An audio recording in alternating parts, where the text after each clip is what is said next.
Hello students, welcome to my channel Vigyan world. मैं हूँ रितु और आज हम कवर करेंगे चैप्टर फर्स्ट की एक्सरसाइज। तो स्टूडेंट्स, ये आपकी टेक्स्ट बुक की एक्सरसाइज है जिसमें क्वेश्चन फर्स्ट को लेते हैं सबसे पहले।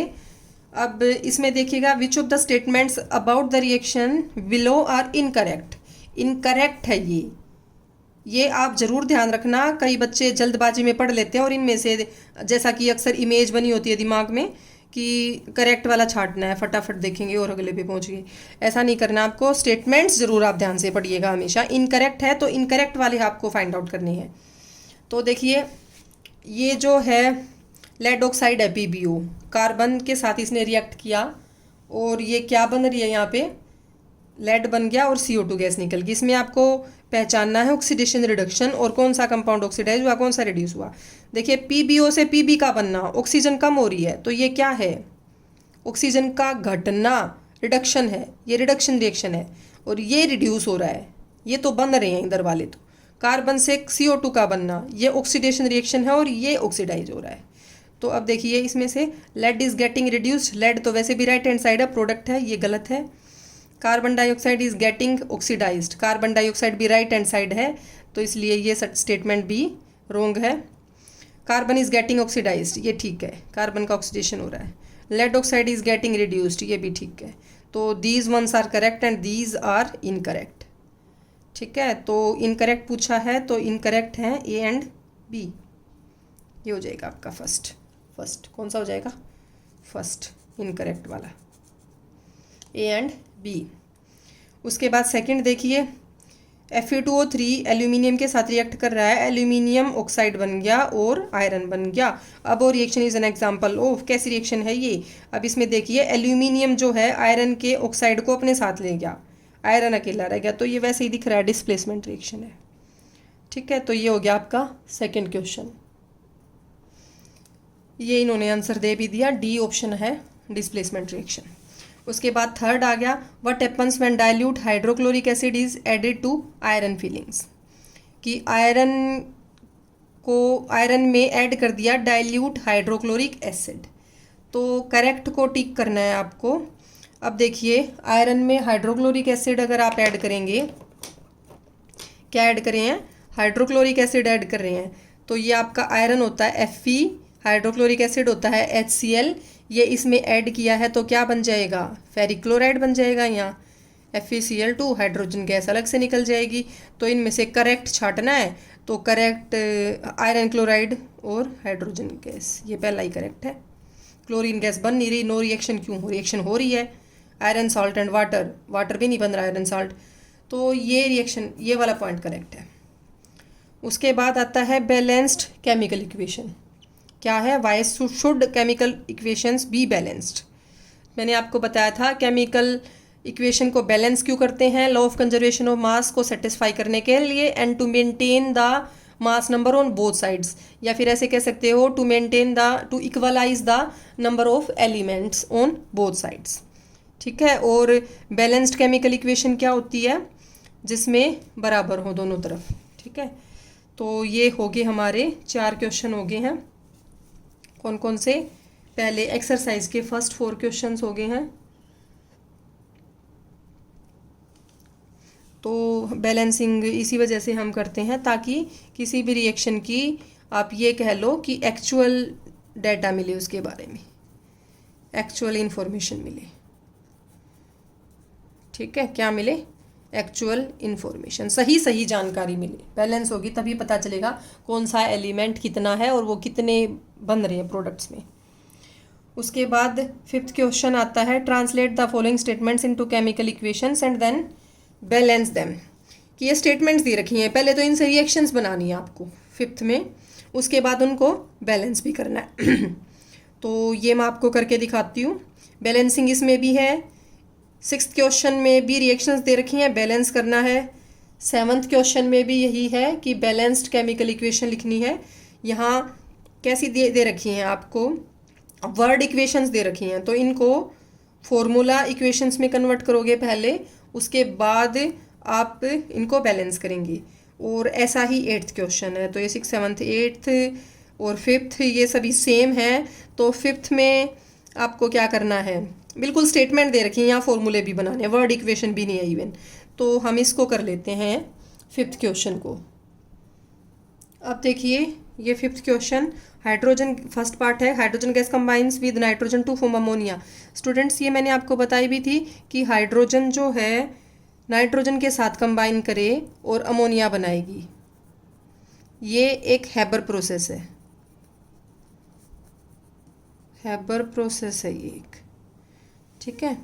तो इसमें बैलेंस करेंगे, 3 हाइड्रोजन है तो जो ज़्यादा है उसको लेते हैं सबसे पहले, मैंने बताया था। तो इधर भी 3 लगा दिया, 6 हो गए हाइड्रोजन, ठीक है। 6 हो गए तो इधर भी 2 लगा दो आप, इधर भी 6 हो जाएंगे, तो नाइट्रोजन भी बैलेंस हो गया साथ में। तो ये होगी इसकी बैलेंसिंग। उसके बाद नेक्स्ट है हाइड्रोजन सल्फाइड, H2S होता है hydrogen sulphide. Gas Burns in air, मतलब ऑक्सीजन के साथ उसने रिएक्ट किया है, टू गिव वाटर, क्या दिया, वाटर दिया, and sulphur dioxide, SO2 gas निकली। तो ये SO2 गैस निकली, वाटर निकला, हाइड्रोजन सल्फाइड और ऑक्सीजन की रिएक्शन के साथ। तो हम सबसे पहले इसमें बैलेंस करेंगे, हाइड्रोजन 4 4, सल्फर 1 और ऑक्सीजन भी 4 है। तो आप किसी को भी ले लीजिए, ऑक्सीजन 4 और 1 5 है, तो ऑक्सीजन को ही लेंगे सबसे पहले। अब 5 ऑक्सीजन है, 3 इधर है और 2 इधर है, ठीक है। तो हम कैसे करेंगे, इधर 2 है और इधर 1 है, 3 है, तो 6 होगी ये इधर। अब ये इधर 6 होगी, तो जो SO2 है, SO2 जो है, अब हाइड्रोजन देख लो आप, हाइड्रोजन इधर भी 2 हैं, इधर भी 2 हैं, ऑक्सीजन होगी 6 होगी, तो इधर भी आप 2 कर दीजिए, 2 और 2 4 होगी, ये 4 है।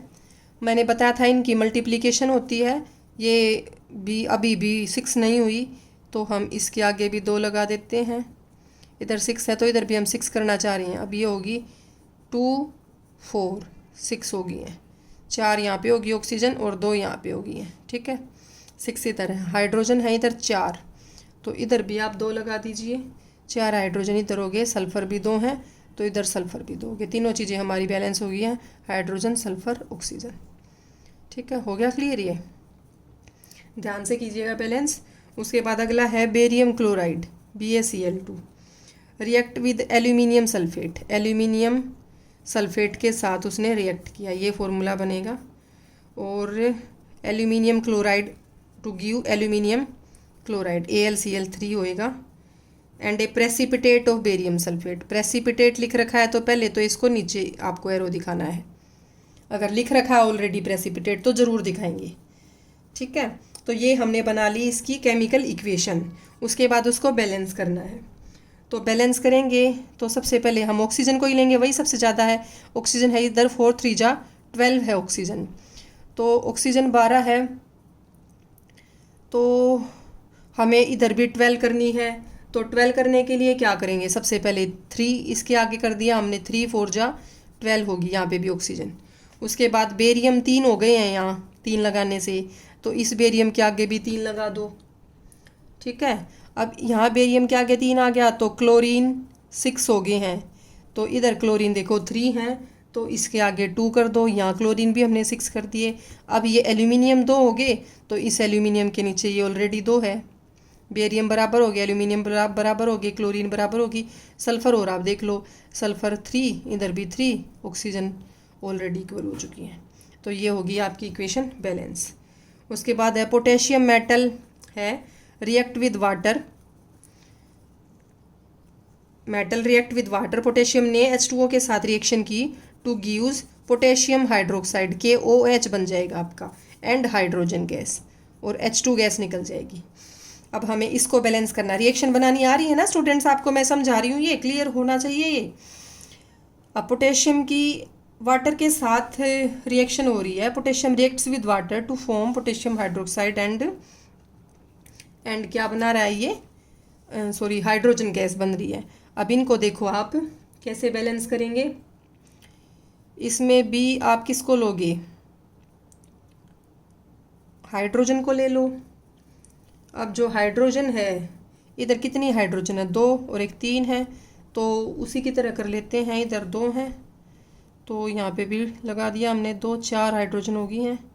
और इसके आगे भी 2 कर देते हैं, 4 हो गई हैं। इधर भी हाइड्रोजन 2 इधर और 2 इधर, 4 ही हो गई हैं। पोटेशियम 2 हो गए हैं तो ये भी 2 कर दिया। ऑक्सीजन 2 हैं तो ये भी ऑक्सीजन 2 होगी, ये भी हमारी बैलेंस होगी है। ठीक है, क्लियर हो गया। तो ये हमारा क्वेश्चन 5th हो गया है।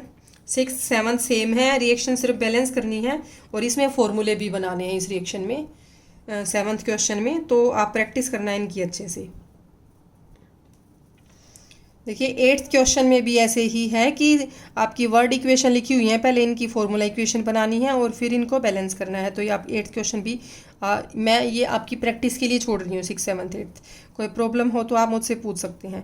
9th क्वेश्चन आता है फिर उसके बाद एक्सोथर्मिक एंड एंडोथर्मिक रिएक्शंस क्या, what does one mean by endothermic and exothermic reactions, give example. Students ये मैं आपको अपने 3rd वीडियो में अच्छे से समझा चुकी हूँ, डिकम्पोजिशन और कॉम्बिनेशन रिएक्शन वाला जो वीडियो है, तो उसमें से कर लेना अच्छे से आप। Wise respiration considered and exothermic reaction, ये भी मैं आपको एक्सप्लेन कर चुकी हूँ। अगर आप मेरी वीडियो देखेंगे तो अच्छे से समझ आएगा, 3rd वीडियो में आता है ये। ठीक है, फिर नेक्स्ट है कि डिकम्पोजिशन रिएक्शन को कॉम्बिनेशन रिएक्शन के अपोजिट क्यों बोलते हैं। Why are decomposition reaction called the opposite of combination reactions. इसके लिए इक्वेशन को लिख के दिखानी है, write equations for these reactions. तो students combination as the name indicates combine हो रहे हैं 2 कंपाउंड्स, और डिकम्पोजिशन में भी जैसे नाम से लग रहा है कि डिकम्पोज हो रहा है, ये मैं डिटेल में आपको बता चुकी हूँ। तो इनको एक दूसरे के अपोजिट ही बोलेंगे, क्योंकि कोई भी कंपाउंड जैसे टूट रहा है या बन रहा है, जैसे मैं आपको एग्जांपल लेती हूँ, हमने लिया भी था ये पीछे, कैल्शियम कार्बोनेट जो बना था, कैल्शियम कार्बोनेट, उसका ब्रेक डाउन होके कैल्शियम ऑक्साइड और CO2 निकली थी। ये डिकम्पोजिशन का रिएक्शन का एग्जांपल। अगर इसको अपोजिट कर देंगे रिएक्शन को तो भी ये पॉसिबल है। कैल्शियम ऑक्साइड और CO2 मिलके कैल्शियम कार्बोनेट बन जाएगा। क्या होता है कैल्शियम कार्बोनेट, मार्बल का फॉर्मूला बताया था मैंने आपको ये। ठीक है, तो ये इसका एग्जांपल हो गया। और ये कॉम्बिनेशन और डिकम्पोजिशन रिएक्शन एक दूसरे के अपोजिट होती हैं। आप ये भी कह सकते हैं कि कॉम्बिनेशन रिएक्शन में हीट इवोल्व होती है और डिकम्पोजिशन रिएक्शन में हीट एब्जॉर्ब होती है। ये पॉइंट भी है जिस वजह से हम इनको क्या कहते हैं कि these are reactions opposite of each other.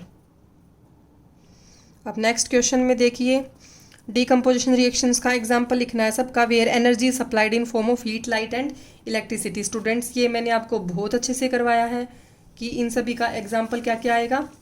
आप इनको अच्छे से कर सकते हैं मेरी वीडियो देख के, डिकम्पोजिशन रिएक्शन वाली। उसके बाद नेक्स्ट है डिस्प्लेसमेंट और डबल डिस्प्लेसमेंट में क्या है। ये काफ़ी इजी हैं क्वेश्चंस, इनके लिए आप एक एक इक्वेशन भी लिखेंगे। नेक्स्ट है in the refining of the silver, silver की रिफाइनिंग करते time recovery of the silver from silver nitrate solution involve displacement bye copper metal, write down the reaction involved. ठीक है, तो इस केस में क्या है कि सिल्वर नाइट्रेट के सॉल्यूशन से सिल्वर को रिकवर कर रहे हैं। ठीक है, सिल्वर नाइट्रेट से सिल्वर रिकवर कर रहे हैं कॉपर से डिस्प्लेसमेंट करवा के। तो इसके लिए रिएक्शन पूछी हुई है। देखिए ये हमारा जो 14th क्वेश्चन है, इसको कैसे करेंगे। सिल्वर की रिफाइनिंग है सिल्वर नाइट्रेट से, तो जो AgNO3 है इससे हमें सिल्वर निकालनी है कॉपर से डिस्प्लेस करवा के। तो ये बिल्कुल सिंपल है, डिस्प्लेसमेंट रिएक्शन है। नाइट्रेट जो है वो कॉपर के साथ चला जाएगा, कॉपर का तो नाइट्रेट बन जाएगा और साथ में सिल्वर इसमें से रिलीज़ हो जाएगी। ठीक है, तो कॉपर का आप ऐसे भी डाल सकते हो फॉर्मूला। ठीक है, बाकी ये क्यूप्रस और क्यूप्रिक का होता है। ठीक है, तो क्यूप्रस लेंगे तो CuNO3 भी चल जाएगा, तो इसमें से सिल्वर एक्सट्रैक्ट हो जाएगी। एक्सट्रैक्शन क्या होता है, extraction of metals from the mixture of metals and some impurities their anions etcetera. तो यहाँ से सिल्वर एक्सट्रैक्ट हो जाएगी, ये केमिकल रिएक्शन बनेगी। ठीक है, आप अगर इसमें बैलेंसिंग की बात करें, क्योंकि यहाँ ऑक्सीजन का चेंज हो गया ना, 6 हैं ऑक्सीजन, तो यहाँ पे हैं 3 ऑक्सीजन, तो सिंपल सी बात है इधर आगे 2 कर दीजिए, 6 होगी ऑक्सीजन, Ag भी 2 हो गए तो Ag के आगे भी कर दीजिएगा, नाइट्रोजन हो गए हैं साथ साथ बैलेंस। ठीक है स्टूडेंट्स, उसके बाद नेक्स्ट है प्रेसिपिटेशन रिएक्शंस क्या होती हैं। 15th क्वेश्चन वो मैं बता चुकी हूँ, आपको एग्जांपल भी देना है। 16th क्वेश्चन है ऑक्सीडेशन और रिडक्शन के एग्जाम्पल्स और डेफिनेशंस देनी है आपको, ये भी मैं करवा चुकी हूँ। 17th है a shiny brown colour compound, X है कोई कंपाउंड, कौन सा कंपाउंड है, एक्स कंपाउंड है, और ये कैसे कलर का है, ब्राउन कलर का है। हीट कर दिया इस एक्स को तो ये ब्लैक कलर का हो गया, कैसे कलर का हो गया, ब्लैक कलर का कंपाउंड बन गया इससे। तो ये पूछा हुआ है इन्होंने कि जो ये ब्लैक कलर का बना है कंपाउंड ये कौन है, और जो है एक्स वो कौन सा कंपाउंड है। तो स्टूडेंट्स ये हम कैसे फाइंड आउट करेंगे, जो ऑक्सीडेशन, वैसे मैंने आपको पिछली वीडियो में ही बताया था, जो ऑक्सीडेशन रिडक्शन रिएक्शन करवाई थी वहाँ पे, तो मैंने आपको एक रिडॉक्स रिएक्शन बताई थी। तो उस रिडॉक्स रिएक्शन में बताया था कि जो कॉपर है वो कॉपर ऑक्सीजन के साथ रिएक्ट करके कॉपर ऑक्साइड बनाता है, and that compound is black in colour, और कॉपर का अक्सर ब्राउन कलर ही होता है। तो ये एक्स जो है यहाँ पे ये कॉपर है, और जो ये कंपाउंड पूछा हुआ है ये कॉपर ऑक्साइड है। तो ये हो गया आपका 17th क्वेश्चन। नेक्स्ट है why do we apply paint on iron articles, ये बहुत ईजी है, कर लेंगे आप। Oil and fat containing food items are flushed with nitrogen, क्यों नाइट्रोजन डालते हैं oil fat containing food items के साथ, उनको रेंसिडिटी से प्रोटेक्ट करने के लिए, ठीक है। फिर कोरोजन और रेंसिडिटी को एक्सप्लेन करना है विद एग्जांपल नेक्स्ट क्वेश्चन में। तो ये 20 क्वेश्चंस दिए हुए हैं, ठीक है। तो ये 20 क्वेश्चंस आप कर लेंगे अच्छे से। उसके बाद ये एक इन्होंने एक्टिविटी भी दी है, आप घर पे कर सकते हो। 4 बीकर लेने हैं, ABCD उनको लेबल कर लिया। 25 ml ABC 3 बीकर में, और कॉपर सल्फेट ले लिया D में। ABCD 4 बीकर हैं, इन 3 में तो वाटर ले लिया 25-25 ml, और इसमें ले लिया कॉपर सल्फेट। सभी का टेम्परेचर नोट डाउन कर लिया। उसके बाद potassium sulphate, ammonium nitrate, anhydrous copper sulphate और आयरन, ये इन 4 में डालेंगे। ए में डालेंगे पोटेशियम सल्फेट, बी में डालेंगे, इस तरीके से बना लो ना, ये ABCD दिख रहा होगा ये आपको, ABCD। तो इन तीनों में तो क्या है, इन तीन में लिया है वाटर, और इसमें लिया है कॉपर सल्फेट, ठीक है, वाटर और कॉपर सल्फेट। उसके बाद देखिए 2 स्पैचुला होता है, एक चम्मच की तरह होता है, स्पून की तरह छोटा सा, लेबोरेटरी में देखा होगा आपने। पोटेशियम सल्फेट, इसमें पहले वाले में क्या डालेंगे, पोटेशियम KSO4, ये हो जाएगा K2SO4, ठीक बनाया मैंने, क्योंकि SO4 की 2 होती है, वो इसके नीचे चली जाएगी, इसकी 1 है तो ये नहीं लिखेंगे। K2SO4 डाल लिया पहले वाले में। दूसरे में अमोनियम नाइट्रेट, NH4 होता है अमोनियम, और नाइट्रेट होता है NO3, दोनों की वैलेंसी 1 है, तो NH4NO3 फॉर्मूला बन गया, अमोनियम नाइट्रेट। तीसरे में एनहाइड्रस कॉपर सल्फेट, ये है कॉपर सल्फेट। एनहाइड्रस का मतलब स्टूडेंट्स जिसमें मॉइस्चर ना हो, एनहाइड्रस सूखा, और इसमें है लिया है हमने आयरन, ठीक है।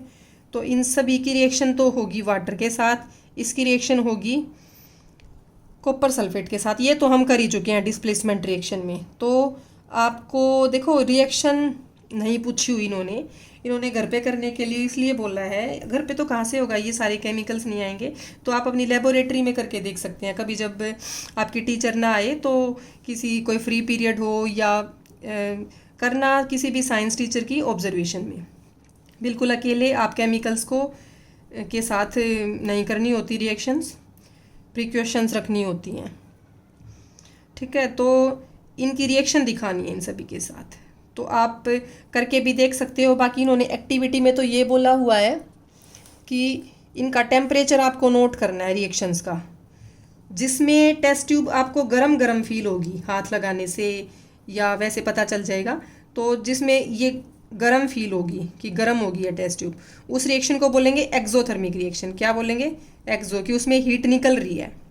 और जिसमें गर्म नहीं फील होगी वो एंडोथर्मिक रिएक्शन है। इस तरीके से आप एक्सोथर्मिक और एंडोथर्मिक रिएक्शंस यहाँ पे फाइंड आउट करेंगे। क्या क्या, एक्सोथर्मिक और एंडोथर्मिक रिएक्शंस आपको फाइंड आउट करनी है। बाकी इनकी रिएक्शंस भी लिखने के लिए ट्राई करना कि K2SO4 है तो क्या बनेगा, बाकी वो आगे जाके भी आ जाएगा। जब आप रिएक्टिविटी सीरीज पढ़ेंगे तो आपको अच्छे से पता चल जाएगा कि कौन ज़्यादा रिएक्टिव है, कौन किसको डिस्प्लेस करेगा या नहीं करेगा।